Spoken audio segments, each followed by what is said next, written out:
Hello and welcome everyone. स्वागत है आपका फिर से मेरे इस यूट्यूब चैनल में।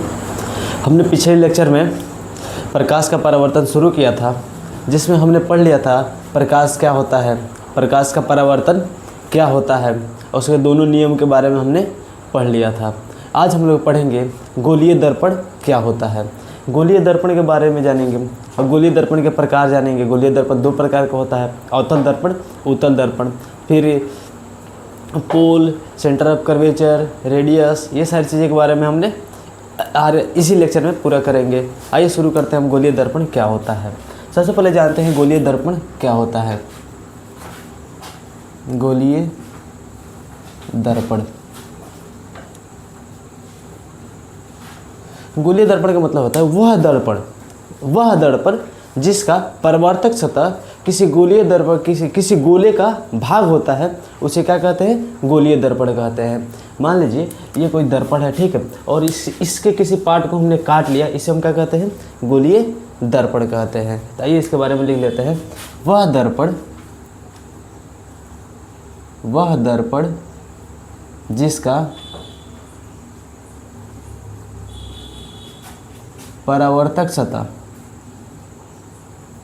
जिसका परावर्तक सतह किसी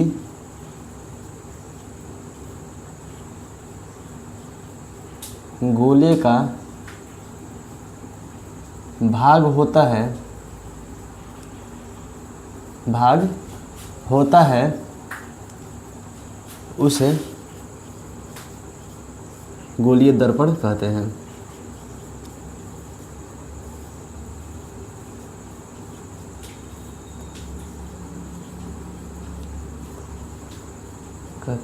गोलीय दर्पण जो होता है हमारा, ये दो प्रकार का होता है। एक होता है अवतल दर्पण, एक होता है गोलीय दर्पण का प्रकार। पहले लिख लेते हैं।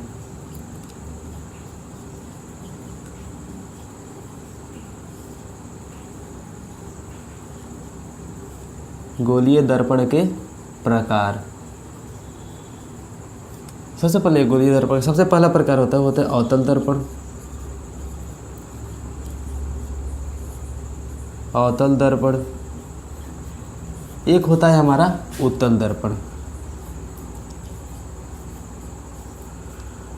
उत्तल दर्पण इसको समझते हैं। अवतल दर्पण और उत्तल दर्पण को समझते हैं। देखिए, मान लीजिए हमारा एक किसी गोले का भाग होता है, ठीक है, तो जिस दर्पण का परावर्तक सतह अंदर की तरफ धंसा रहता है, मतलब मान लीजिए ये एक गोला है, ठीक है, और हमने इसके सिर्फ इसी पार्ट को काट लिया, इतना हटा दिए, तो ये अंदर की तरफ धंसा हुआ है, ठीक है। कैसा है? अंदर की तरफ धंसा हुआ है, अंदर की तरफ धंसा हुआ है, और इसके बाहर का जो है चीज़ ये कलई किया गया है, ठीक है, किसी चीज़ से पेंट कर दिया गया है। समझ गए?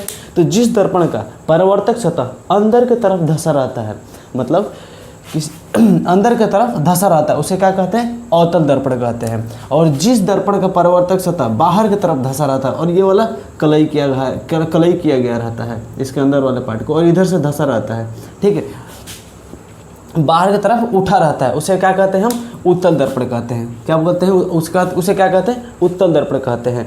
मतलब आइए समझते हैं इसका मतलब। जैसे कि ये इसका रिफ्लेक्टिंग सरफेस हो गया, रिफ्लेक्टिंग सरफेस, और इसका रिफ्लेक्टिंग सरफेस कौन हो गया? ये वाला हो गया, बाहर की तरफ जो उठा हुआ है, ठीक है। मान लीजिए ये हमारा हाथ है, ठीक है, और यहाँ से कोई लाइट जा रहा है, और इसका रिफ्लेक्टिंग सरफेस ये हुआ, और यही हमारा हाथ है, यही वाला मेरा हाथ है, और इसको ऐसे घुमा देते हैं, और इसका रिफ्लेक्टिंग सरफेस बाहर वाला हुआ, मतलब मेरे हाथ जो है ये वाला रिफ्लेक्टिंग सरफेस हुआ, तो ये हमारा उत्तल दर्पण हो गया, और यही गुफा का टाइप बन जा रहा है, तो कौन सा होगा? हमारा अवतल दर्पण हो गया, और इसका रिफ्लेक्टिंग सरफेस अंदर की तरफ होगा। समझ गए? जिसका रिफ्लेक्टिंग सरफेस अंदर की तरफ होता है उसे क्या कहते हैं? अवतल दर्पण कहते हैं, और जिसका रिफ्लेक्टिंग सरफेस बाहर की तरफ होता है उसे क्या कहते हैं? हम उत्तल दर्पण कहते हैं। समझ में आ गया? अवतल और उत्तल, ठीक है। और अवतल दर्पण को हम किस में यूज करते हैं? सेविंग मिरर में यूज करते हैं, ठीक है। और उत्तल दर्पण को किस में यूज करते हैं? सिक्योरिटी मिरर के रूप में यूज करते हैं, ठीक है। इसको डेंटिस्ट मिरर के रूप में भी यूज किया जाता है। तो इसमें इसका देखिए डायग्राम बना लेते हैं हम लोग। इन दोनों का डिफरेंस भी आपको साथ साथ पता चल जाएगा। और ये हमारे क्या आ रहा है? लाइट आ रहा है, ठीक है। ये क्या आ रहा है हमारा, लाइट आ रहा है, प्रकाश आ रहा है। और इसका रिफ्लेक्टिंग सरफेस कौन सा हो गया, ये वाला हो गया हमारा रिफ्लेक्टिंग सरफेस। रिफ्लेक्टिंग सरफेस का मतलब हुआ परावर्तक सतह। इसका परावर्तक सतह अंदर की तरफ होता है, ठीक है, मतलब यहाँ से लाइट जाएगा और यहीं से रिटर्न चला जाएगा, ठीक है। तो यहाँ पे इसका लिख लेते हैं, जिस दर्पण का, क्या बोलेंगे, जिस दर्पण का परावर्तक सतह, परावर्तक सतह, इसको इंग्लिश में यहाँ पर लिख देते हैं रिफ्लेक्टिंग सरफेस, रिफ्लेक्टिंग सरफेस। परावर्तक सतह अंदर के तरफ धंसा रहता है, क्या बोलेंगे, अंदर के तरफ धंसा रहता है, धंसा रहता है, उसे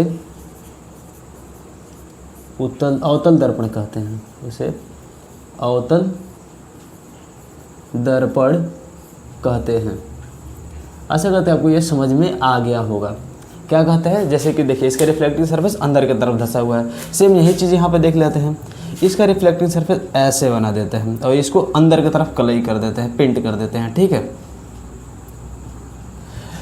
अब बताते हैं इस पे क्या आ रहा है, ये हमारा लाइट आ रहा है, क्या आ रहा है, लाइट आ रहा है। यही चीज़ देखना आप, इसके अंदर की तरफ लाइट जा रहा है, इसके बाहर की तरफ से लाइट जा रहा है। और इसका परावर्तक सतह कौन सा है, ये वाला हो गया। रिफ्लेक्टिंग सरफेस कौन सा हो गया, ये वाला हो गया।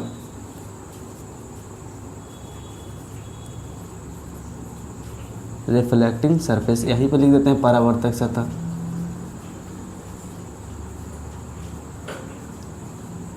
सतह, इसका परावर्तक सतह कौन है, बाहर की तरफ है। और इधर के जो खाली जगह इधर का है हमारा, कलई किया गया हुआ है, ठीक है।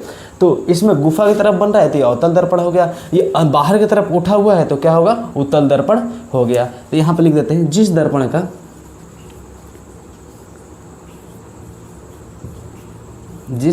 का परावर्तक सतह बाहर के तरफ उठा रहता है, क्या बोलेंगे, बाहर के तरफ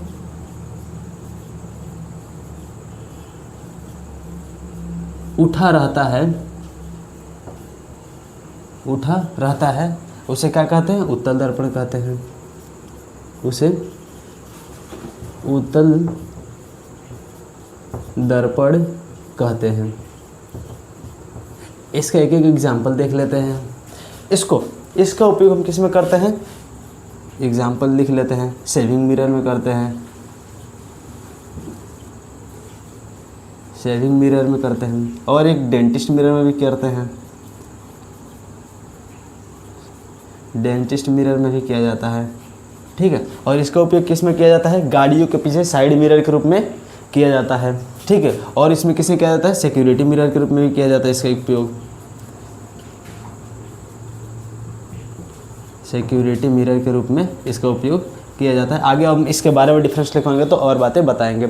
अच्छा, बताते हैं इसका मतलब। इसको सिक्योरिटी मिरर के रूप में इसलिए यूज किया जाता है क्योंकि ये बड़ा दूर का भी, मतलब जितना भी प्रतिबिंब होगा, मतलब इसमें क्या होगा, ये छोटा छोटा करके हर एक चीज़ को क्या करेगा, अपने मिरर में दिखा देगा। इसीलिए इसका उपयोग हम लोग गाड़ियों के पीछे मिरर में यूज करते हैं, सिक्योरिटी मिरर में इसका यूज करते हैं। आइए अब एक और टॉपिक है हमारा, जो बोर्ड में पूछता नहीं है लेकिन इम्पोर्टेंट है हमारे लिए। अगर हम कोई क्वेश्चन इस चैप्टर से करेंगे तो वो चीज़ें हमारे लिए क्या होगी, ज़रूरत होगी ये पढ़ने से। ये पढ़ेंगे तो आराम से कर लेंगे हम लोग।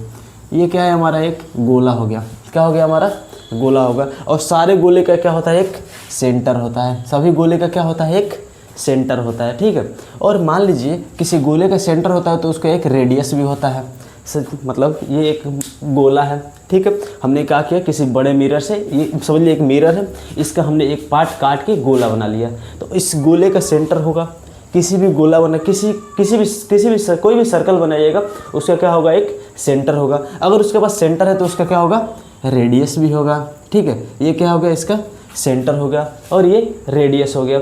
और ये जहाँ पे पढ़ रहा है, ये जहाँ पे पढ़ रहा है, यहाँ से लेकर यहाँ तक हमने क्या किया, इसको कलई कर दिया। क्या किया, कलई कर दिया।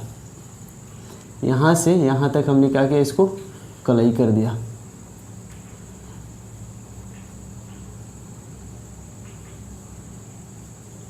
तो ये हमारा कौन सा मिरर हो गया, हमारा ये अवतल दर्पण हो गया। ये कौन सा दर्पण हो गया हमारा, ये यहाँ से लेकर यहाँ तक कौन सा मिरर हो गया हमारा, ये अवतल दर्पण हो गया। ठीक है, तो इस अवतल दर्पण के यहाँ पे जहाँ पे ये सेंटर से जहाँ पे ये इस मिरर के बीच में जहाँ भी पड़ रहा है, इसको क्या कहेंगे हम, पोल कहेंगे।